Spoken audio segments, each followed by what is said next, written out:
In Tucson, after years of running in circles over what to do with Rillito Park, youth sports enthusiasts are saying it's time the track enter a different field of recreation, one that does not include horse racing.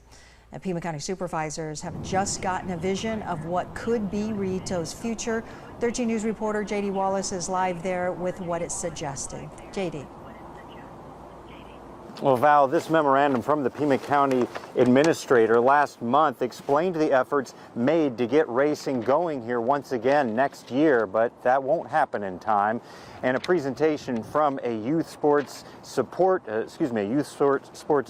to the Board of Supervisors yesterday made the case for taking the activities at Rillito in a completely new direction here with sports fields.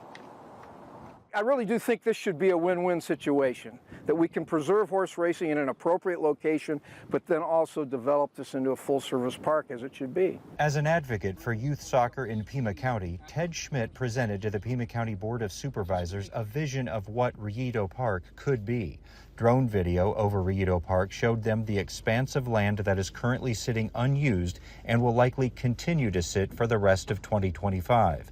Then the video showed the playgrounds and other public activity facilities at Naranja Park as a concept of what can be done at Rillito. This particular location is in the heart of the population center of our community. Earlier this year, the county requested proposals to run Rillito Park for next year's racing season, but out of a dozen people who did the mandatory tour in March, no one came forward.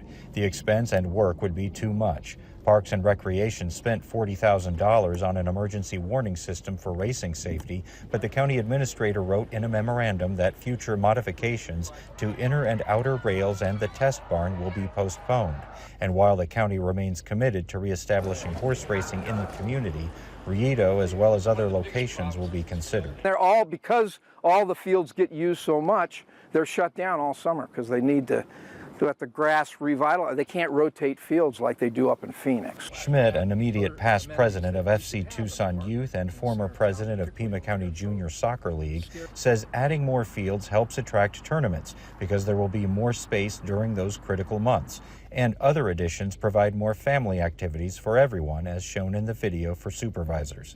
Rillito is already partially accommodating youth sports as it is. This is a taste of where I think we're ultimately going to end up when we put pencil to paper and have an actual plan for moving forward. And so just when would that be presented to Board of Supervisors? They'll first have to come up with that plan of what this could look like with those different types of facilities. It could be shown rather soon, perhaps by the end of the summer. Reporting live from the north side, J.D. Wallace, 13 News.